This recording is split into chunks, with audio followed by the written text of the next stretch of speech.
Even now, I go to the training, right there, I write down everything.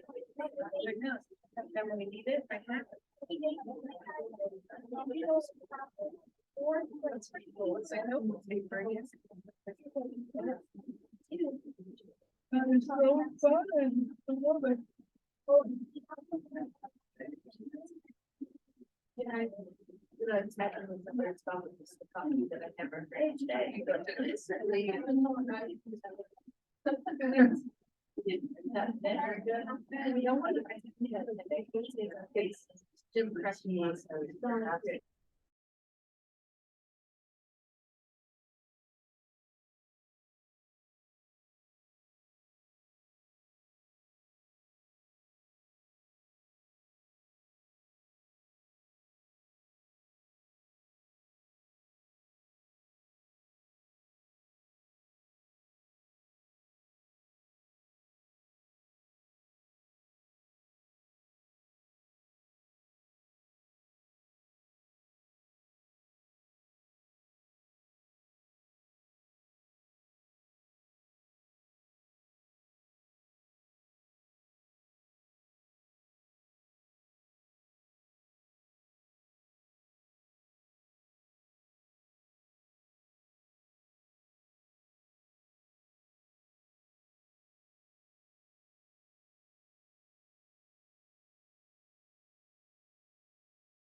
I'm gonna stand over here with the mic. We're on. Are we ready to go? Yep. Oh. Hi, everyone. Thank you for coming out tonight. This is the first time I've used a microphone, so I got specific instructions to hold it up so that you guys can hear me. So hopefully everybody can hear me. But my name is Lisa Clay. I'm the middle school counselor here at STEM. And today we are going to specifically be talking about middle school course selection. So this is going to be for rising sixth graders, seventh graders, and eighth graders. So if your student is currently in fifth grade, sixth grade, or seventh grade, this is going to pertain to those. So attached here, we do have an academic planning guide. This just has, the recommendations for the pathways for our core courses, STEM courses, our fine arts courses, and our elective courses.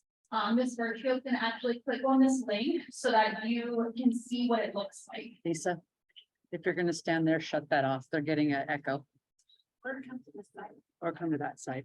I just want you that. Okay, just stay right here. I'm just loud enough. Okay, sorry. We do have an audio or a It's still recording going. on. If you touch it. Okay, so there's an index here, to kind of help you guide you through, if you're looking for a specific course, or if you want to know what a certain elective might entail. And we are gonna go over this, guide in specifics based off of previous parent questions that we've had, in the past. So we are going to kind of dive a little bit deeper into this. But this is for you to use at ease. For example, here, the language arts. It will tell you the difference between a typical language arts class for sixth grade versus the language arts class, which would be an accelerated. Right, for the options for your students. Then it goes to like a mathematics section. It'll go through language arts section. It will have your elective section where there will be theater, music. But this is the guide that you will go to if you have any questions of what that class entails.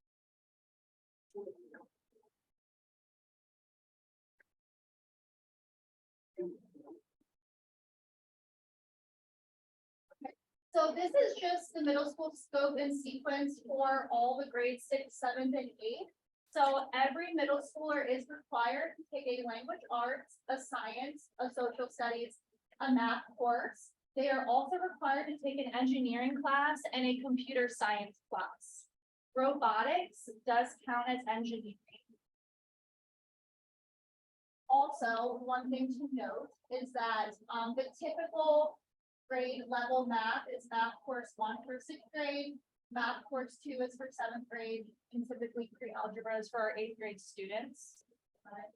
Depending on where they are, we do have certain kiddos that accelerate based off math scores, but typically your student will fall under this curriculum.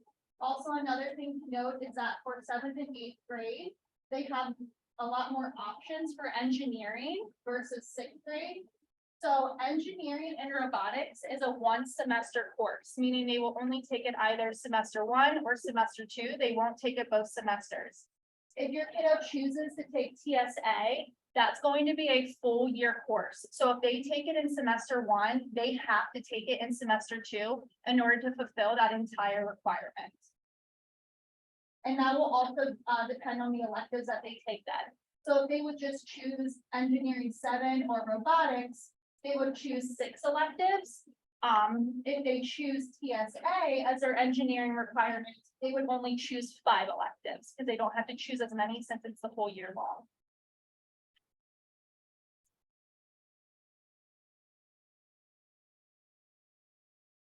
So this is our math progression policy. Like I said, we do have certain kiddos that do progress up into a math course that is above their grade level. So these are our expectations for those kiddos who are in accelerated math courses.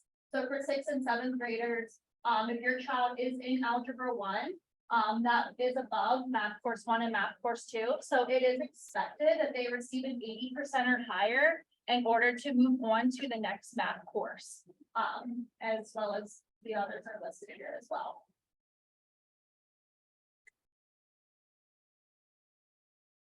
So also for our middle schoolers that are taking high school credit classes, which some of our middle schoolers do, they will only receive a high school credit for that class if they get an A in the class. So if your kiddo gets a B in that high school class, it will not automatically go onto their transcript. That will be something that they will have to talk to the high school counselors as well as their admin later on, if that is a credit that they would need in order to graduate. Yeah, and this is a high school counselor, so. Yeah, I'm Colleen Yeah. Birchfield, one of the high school counselors, and just something to be mindful of when students are taking those high school level courses. And they get a B, so this is Mr. Lake also, who is another high school counselor. And we get a lot of questions of students from 8th grade who got a B in one of their semester classes, or courses that was for a semester, and sometimes they choose that they want that B to count for high school credit. Just realize anything that's counted for high school credit is factored into their GPA. So something to think about. Going back to the A, B, C, right? We will stay with standard base for next year.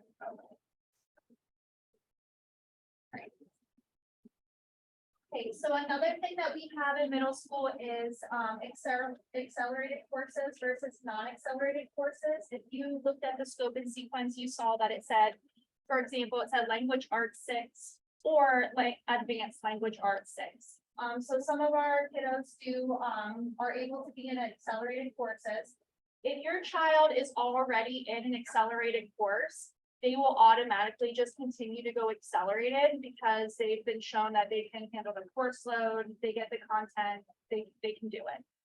If your child is in a non-accelerated course, it will be expected that they stay in that non-accelerated course automatically. Now, if your child is in a non-accelerated course and they think they want to be in an accelerated course, that's totally fine, but they're going to have to talk to their current teacher. They're going to have to explain to them that they want to be in an accelerated course. And when we hand out the course selection forms, we just want the teacher to initial next to the accelerated option. That way I know your child has talked to that teacher. They think that they can handle the course load for an accelerated course and that they sign off on it. So as long as that signature is there, I have no problem accelerating them. The course selection process this will be for all the grade levels. But we expect that students and parents review the course selection form together. Select the classes based on what they are currently in right now. For example, if they're in an accelerated, making sure that they're circling accelerated for next year. As well as making sure that they select at least 3 alternate courses. So we're going to have required courses and electives that are just required for them to pick. We would like you to also have, there's a written part at the bottom of the course selection form to choose your alternates. I kind of say they're like your last resort, but based off our master schedule and the classes that they pick, we try to give your child the first option that they want. But if that just doesn't fit into their schedule, we then go into the alternate. So it is really important to select those as well.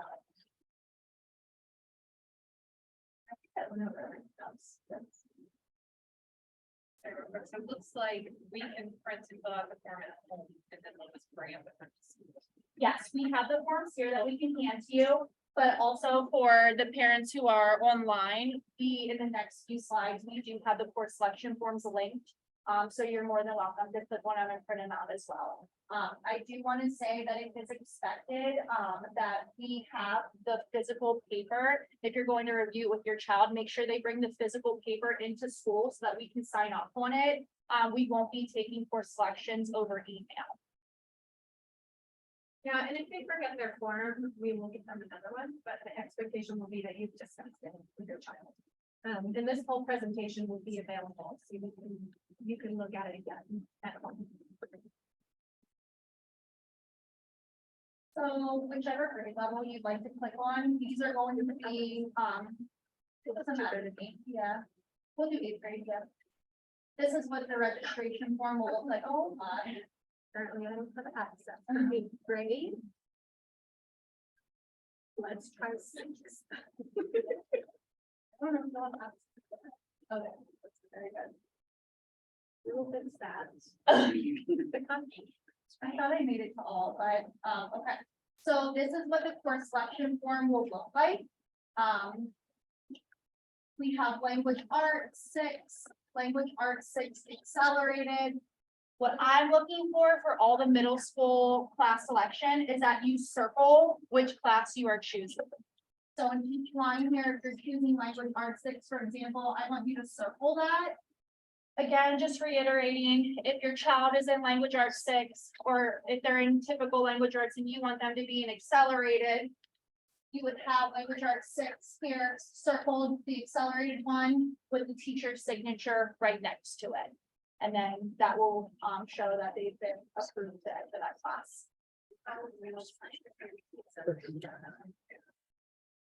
Well, I think it just depends on, you know, the level that your child wants. I know that for our accelerated versus non-accelerated classes, and Maura, maybe correct me if I'm wrong, but they're hitting the same standards in each class at every, that what it takes to pass that course level for language arts. It's just that the accelerated class will have more in-depth assignments or maybe more assignments, more readings than the typical language arts class, but it still hits the main standards in order to progress to the next grade level. Right, but a sixth grader going into middle school, they're just in a class today and some is on ELG, there's Mhm, accelerating, mhm. but if you're not. just choose the regular. Child's irony, all of those things. Yeah, input from the teacher, if they're really interested in that subject and they talk to their grade level teacher and the teacher thinks, yeah, I think you would do well in this class. They don't have to be in ALP just to get into accelerated. We have kiddos that are in that aren't on that plan. As well as. Well, we're going to take, for example, if your child's in course 2 for math, they're going to naturally go into pre-algebra the next year. So for, fifth graders coming to 6th grade, it will be expected that turn in math course 1. Again, if they think if they're gifted or whatever program they're in and they want to be an accelerated math course, that'll be something that will have to be approved by their teacher. Same with the science and social studies, if that's Yeah. just a particular interest. Same thing. I think for the 5th grade going to 6th grade, yeah, it's a little easier for the 6th and 7th graders because they've already done this, but for 5th graders. And as well, when we do 5th grade, we're gonna have smaller groups with the 5th graders, so we'll have more opportunity to monitor them and to explain to them how to choose their classes. We have a question over here. For incoming students, new students to the school, we do have some of them online. Okay. We can get them the form, but how do they go about getting accelerated classes approved? If a student's already identified gifted, I think we could figure that, but how would a student Yeah. go that coming through? I mean, I think it depends on looking at their previous transcripts. I wanna see definitely that they have an A in their class. I mean, we do talk to counselors in the other schools going off their test scores as well, that they would send in when they register for STEM. That's all kind of looked at when we're choosing classes. Thank you. Again, 6th graders have less options for engineering, but engineering 6 or robotics. So just make sure you check off one. Computer science is already checked off for you because that's the only computer science that 6th grade can be in. So they will automatically be placed into that. Yeah, they should both if they wanted to, I think it's the area. So we only do one semester of engineering. So it's one or the other. Yes, yeah. Because for our 6th, 7th, and 8th, we have robotics, so if they want robotics, and they don't choose it for their 6th grade year, they'll have 7th or 8th grade to check that and get that robotics experience that they need. Oh, it's the same, pretty much. Yeah. Okay. Robotics and engineering. Sixth and seventh is similar enough. And it's kind of like. Your kid maybe wants robotics and engineering, you're gonna make a choice. Yeah, But I think what you were trying to say is, oh, I got engineering in 6th grade, now I'll do robotics in 7th. It's not that, you didn't miss anything in 6th grade. yeah, See what I'm saying? It's the Yeah. same class. Yes. It's not that- it's- Yes. It's exactly, it's just the same class. but Yes. it's a mix of yes. Mhm. It will be a mix of 7th and 8th graders, yes, for robotics, yes. So if they were in engineering, we should then put them in robotics. If Not they were in- necessarily, no, if robotics isn't their interest, you can continue to do the grade level. So for this, for example, here, we have engineering 6 on the course registration. There's engineering 7 for 7th grade and there's engineering 8 for 8th grade. They don't have to do any robotics if that's not of their interest, and they will complete that requirement and they will move on. Oh, It's just for those kiddos that are more interested in that robotics, we have that option for them, and that will count as their engineering credit. So if there's semester classes. And we can- engineering first semester and then second. They have an opportunity to take robotics. So what we like to do is we like to split computer science and engineering. So to keep the electives more even, we typically like to do engineering one semester and computer science the next semester. So flip flop that. Some kiddos will get computer science the first semester, engineering the next semester.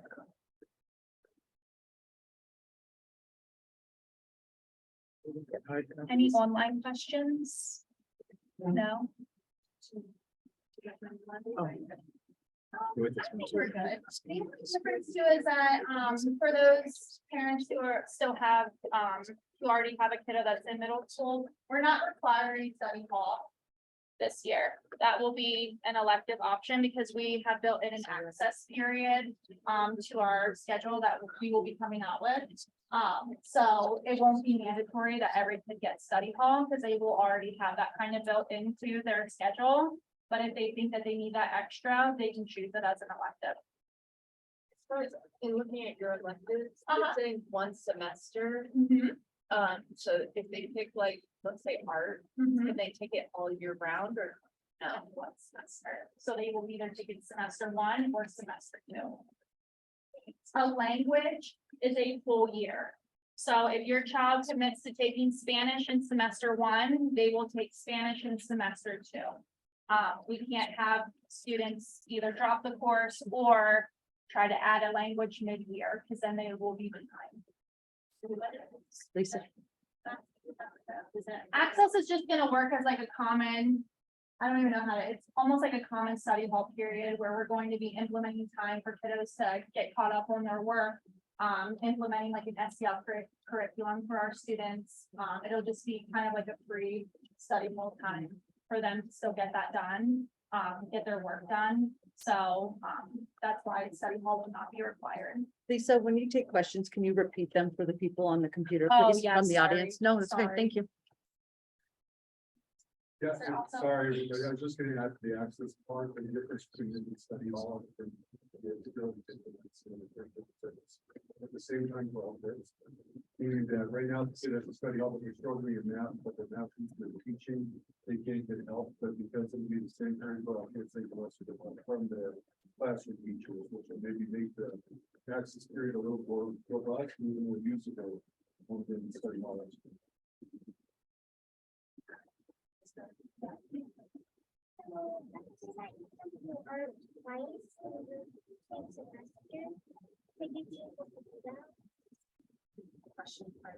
So the question was if you would want to take art in both semesters.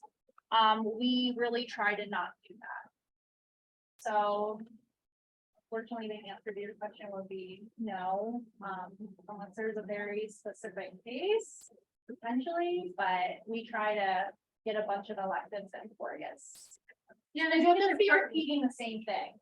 So semester one art's gonna be the exact same as semester two art. So you're gonna be doing the exact same project, the exact same work.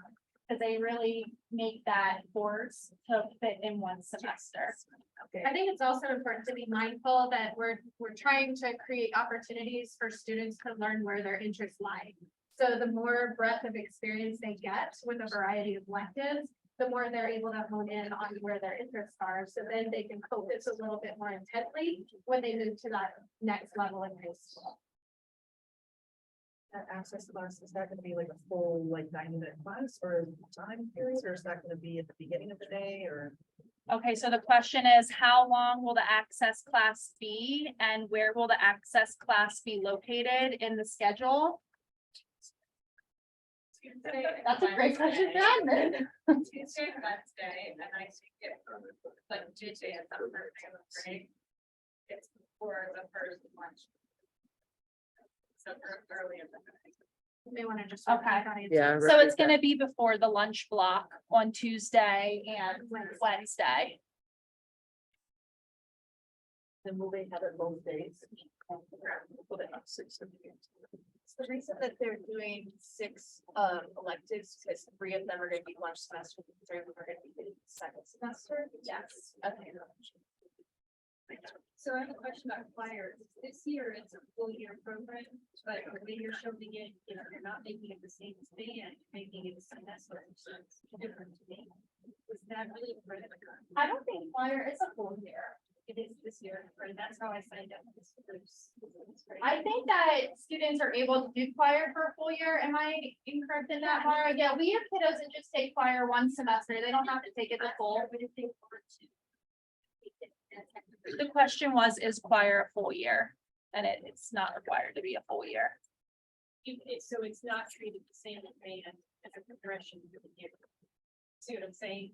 Yeah, are you trying to ask if the curriculum would be differentiated between semesters? Well, it is because they get a fall or a winter, you know, they call it assembly or, you know, Right. thing, and then they're gonna do one in the spring, it's gonna be different, so I'm gonna confuse It was- it. But it, just because it was being called out differently, I wanted to make sure if that's different than what I saw last year. Okay, yeah, so it will only be required to do one semester of it. If they do want to do a full year of it, they're more than welcome to, if they want to be in both those productions.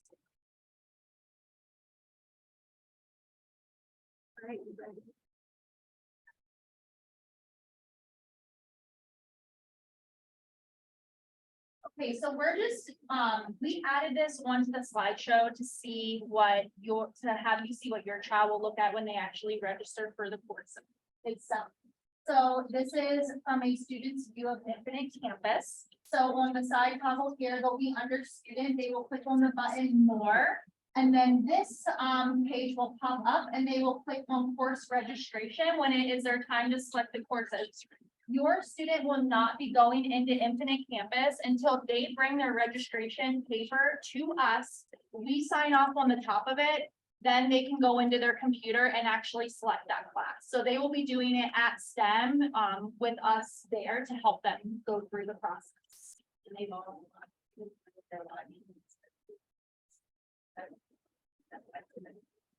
Okay, we should. Can you repeat that, please? It's just asking about the students that might have trouble logging into Infinite Campus. We can work with those students trying to reset their password. Most of our students should know. Yeah, It should be their Canvas and all of that, correct? yeah. Yeah, so they should know it. Maybe practice logging in Infinite Campus with your student. Maybe try practice logging in with them prior, so that when they get to school, it'll be an easy fix for them. But they'll be able to smoothly sign on.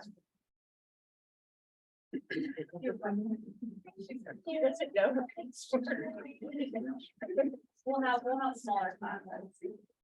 For you to do it. One thing I want to note for middle school, this is super important to go over with your student, is the actual code for the class. We have high school courses and we have middle school courses, and they can be confused very easily. So for example, this code right here would be a high school course because it says HS in the code. Your middle school kiddo will not be selecting that class.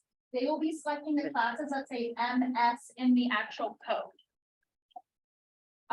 Also, one thing to note is for your year-long class, for example, science class, if you have a 7th grader that's enrolling in science for 7th grade, they're going to want to click semester 1, and they're also going to want to click semester 2.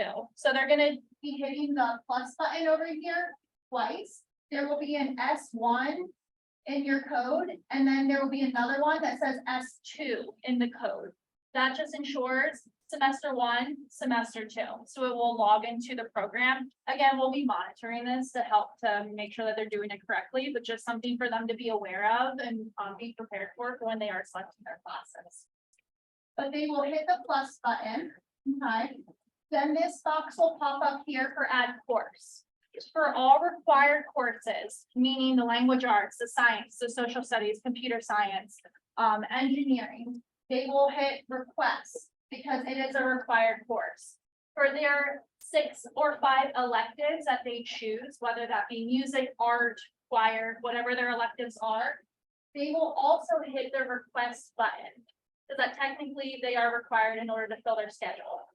For the 3 alternates that we are requesting you choose at the end of your request form, when they plug those classes in, they are going to select the alternate button to help us know how to build their schedule. Because we want to use the required classes first if we can, and then fill in with the alternate as needed.